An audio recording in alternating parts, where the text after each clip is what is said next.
6-year-old child, a scorching desert, and a mother's final breaths. Imagine the hardships faced by the greatest personality in history, whose single gesture toward the sky ended a deadly drought and turned barren lands into springs of mercy. This is the soul-stirring story of an orphan whose blessings sheltered the entire universe. The passing of Sayyida Amina. Hazrat Abdullah passed away in Medina. After his demise, Sayyida Amina did not have the opportunity to visit his grave. When the Master of the Universe, peace and blessings of Allah be upon him, reached about 6 years of age and was capable of traveling, Sayyida Amina took him and Ayman along and set out for Medina to visit her husband's resting place. She intended to stay for a while, but due to the unsettling remarks from Jewish astrologers and seers regarding the Master of the Universe, peace and blessings of Allah be upon him, she decided to return after only 1 month.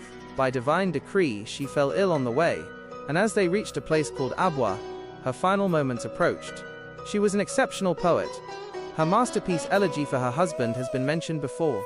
The beautiful advice she gave to her beloved son in her final moments is unparalleled in its eloquence. Looking lovingly at the face of her dear son standing by her bedside, she said, "My son, may Allah bless you. You are the son of that great man who, by the grace of the all-knowing king, was saved from a great death when his name was drawn, and then 100 camels were sacrificed as his ransom. If the dreams I have seen about you are true, you will be sent as a messenger to the world by the Lord of Majesty and Honor. Therefore, I adjure you in the name of Allah never to follow the words of people and turn to idols." Then she said, "Every living being must die, and I too am dying, but my memory will remain forever." Saying such things, her pure soul was liberated from the prison of the body. To Allah we belong, and to Him we shall return. After her burial in Abwa, Ayman brought the Master of the Universe, peace and blessings of Allah be upon him, back to Mecca, and informed Abdul Muttalib of this tragic event. Abdul Muttalib was deeply grieved. His grandson, who was orphaned before birth, was now deprived of a mother's love at such a tender age. He held his orphaned grandson to his chest and wept uncontrollably. He was overcome with a level of grief he had never felt even for his own biological children. The guardianship of Abdul Muttalib. After the passing of his parents, the Master of the Universe, peace and blessings of Allah be upon him, came under the full guardianship of his grandfather. Abdul Muttalib fulfilled the duty of affection and love, giving him so much care that it filled the void left by his parents. Historians write that Abdul Muttalib never ate a meal without the Master of the Universe, peace and blessings of Allah be upon him. When the food was served, Abdul Muttalib would command, "Bring my son to me." When he, peace and blessings of Allah be upon him, arrived, Abdul Muttalib would sit him by his side or on his lap, offering the finest portions of food and insisting he eat. Affection for playfulness. Even actions that others might see as playful or mischievous were viewed with love by the affectionate grandfather. A rug would be spread for Abdul Muttalib in the shade of the Kaaba. Since he was the chief of the Quraysh, out of respect, no one would dare step on his rug, not even influential people like Harb ibn Umayyah. However, whenever the Master of the Universe, peace and blessings of Allah be upon him, approached his grandfather, he would boldly climb onto the rug. When Abdul Muttalib's sons tried to pull him away, Abdul Muttalib would say, "Leave my son be, for I hope that this son of mine will attain a rank so high that no Arab before him has ever reached it." Then he would sit him by his side, stroking his back and smiling. Protection and caution. Even the slightest negligence in caring for the Master of the Universe, peace and blessings of Allah be upon him, was intolerable to Abdul Muttalib. Ayman relates that after the death of Sayyida Amina, she served the Messenger of Allah, peace and blessings of Allah be upon him. One day she was momentarily distracted and he went outside. Soon after, Abdul Muttalib arrived with him and asked, "Do you know where I found my son?" "No, sir," she answered fearfully. "He was over there by the berry tree with the other children," Abdul Muttalib said. He then warned her, "Do not show such negligence regarding my son again. You do not know that the people of the book are wary of him becoming a prophet. I fear he may come to harm at their hands." Praying for rain. Once, a severe drought struck Makkah and its surroundings. Every edible thing vanished, and there was a threat of starvation. Everyone was distressed. Abdul Muttalib's wife, Raqiqa, says that one day, amidst this anxiety, she fell asleep and heard a mysterious voice in a dream. "O people of Quraysh, among you is a boy who will soon be granted prophethood. By his blessing, this drought can be removed and clouds of mercy can pour down." Find an honorable man who is tall, fair-skinned with thick eyebrows and a high nose. He, his sons and his grandson should all come out. One man from every clan of Makkah should also join. Everyone should bathe, apply perfume, perform tawaf of the Kaaba, and then climb Mount Abu Qubais. There, the elder should pray while everyone else says Ameen. Insha'Allah, the drought will end.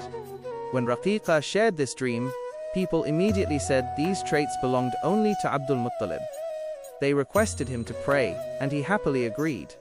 On the appointed day, they all prepared as described in the dream. Abdul Muttalib came out with all his children and led the people toward Abu Qubais. His beloved grandson was with him. At the mountain, Abdul Muttalib stood his grandson beside him, and when he raised his hands to ask the Lord for mercy, the mountain echoed with the soul-stirring sound of Ameen. While the prayer was still ongoing, clouds gathered and it began to rain so heavily that the land was drenched and streams overflowed. The passing of Abdul Muttalib, the father of the Master of the Universe, peace and blessings of Allah be upon him, passed away before his birth. When he was 6, his dear mother departed, and only 2 years later the protective hand of his loving grandfather was also removed. The story of Abdul Muttalib's passing is remarkable. He had 6 daughters, all of whom were eloquent and gifted in speech. When he realized his final hour was near, he called them all and said, "I know you will recite elegies after I die, but I won't be able to hear them then. So, recite them before me now so I may hear them." It is astonishing how these women, without any preparation, recited 6 masterpiece elegies one after another. By the time the last elegy finished, Abdul Muttalib could no longer speak, but he nodded his head to show his approval and peace before closing his eyes forever. Mourning. On that day, a mountain of grief fell upon the people of Makkah, as their beloved leader left them forever. Although the Arabs were a resilient people, this loss was so heartbreaking that everyone wept bitterly. It is said that people never wept for anyone as much as they did for Abdul Muttalib, and for several days no markets opened in Makkah out of mourning. While even strangers were overwhelmed with grief, Allah knows best what must have been happening in the small heart of his beloved grandson. The 8-year-old child walked behind the funeral procession, weeping, the guardianship of Abu Talib. Before his death, Abdul Muttalib had willed to Abu Talib that the upbringing and care of his grandson would be his responsibility. Although Abu Talib was not wealthy, he accepted this duty, and thus the Master of the Universe, peace and blessings of Allah be upon him, began living with him.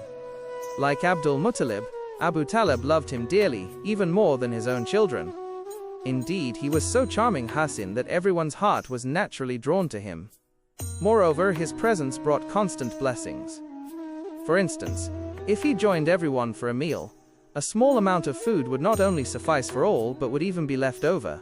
Similarly, from a bowl of milk from which he took a few sips, everyone would drink their fill, even if the quantity was barely enough for one person. It was impossible for Abu Talib not to cherish such a blessed nephew. Dignity and grace, playfulness and teasing are common habits among children. Abu Talib's children would often scramble and compete when sitting for breakfast. However, the Master of the Universe, peace and blessings of Allah be upon him, was naturally serious and dignified, so he would not engage in such behavior. As a result, others would often eat his share. When Abu Talib noticed this, he arranged a separate breakfast for him. Whether children or adults, people usually wake up with messy hair and unwashed eyes. Abu Talib's children were the same in the morning, but the hair of the Master of the Universe, peace and blessings of Allah be upon him, was naturally tidy and lustrous, and his eyes appeared as if lightly touched with kohl. Seeking rain, through the blessing of the mercy to the worlds, rain fell many times. A story similar to Abdul Muttalib's involves Abu Talib. During another severe drought in Makkah, people were discussing ways to escape the calamity. Some suggested appealing to idols. A wise man in the gathering said, "What nonsense are you talking about? When an honorable man from the progeny of Ibrahim and Ismail is among you, why go anywhere else?" The people understood and said, "Perhaps you mean Abu Talib." "Yes," the wise man replied. Everyone agreed and knocked on Abu Talib's door. Abu Talib came out, and they explained their plight, asking him to pray for rain. Abu Talib took his nephew, who shone like the sun and moon, to the wall of the Kaaba. The uncle prayed, and the nephew raised a finger toward the sky. Immediately clouds gathered from all sides and quenched the thirst of Makkah's land. Abu Talib refers to this event in his poetry. He is the fair-skinned one, for whose sake the rain falls. He is the refuge for orphans and the protector of widows. The desert spring. When clouds pour down for someone's sake, it is no surprise if a spring gushes forth in a barren desert. Abu Talib relates that once he and his nephew were traveling. When they reached a place called Dhu al-Hijaz, he became very thirsty.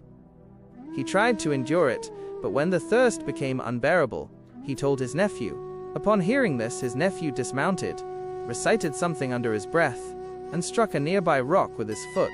To Abu Talib's utter amazement, as the rock moved, a spring of crystal clear water appeared. "Drink, uncle," he said. After Abu Talib had drunk his fill, he asked, "Are you satisfied?" When he replied yes, he moved the stone back into its place, and suddenly, there was no spring and no water. The following narrative and historical accounts of the Prophet's life are meticulously compiled and referenced from the most renowned and foundational Arabic books of Seerah and Islamic history. 1. As-Seerah an-Nabawiyya by Ibn Hisham. 2. Al-Bidayah wa an-Nihayah by Ibn Kathir. 3.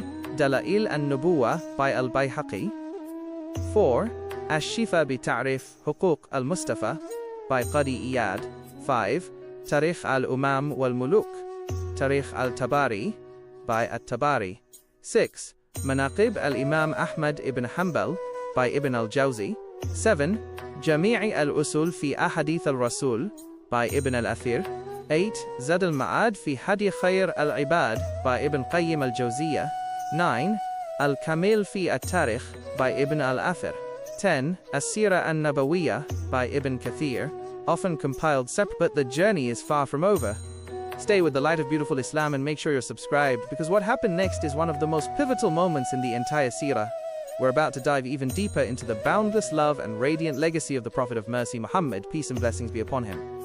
If this story touched your heart, please like this video and share it with those you love. Join us in the next episode of The Life of the Messenger, where every moment is a step closer to understanding his beautiful guiding light. You won't want to miss it.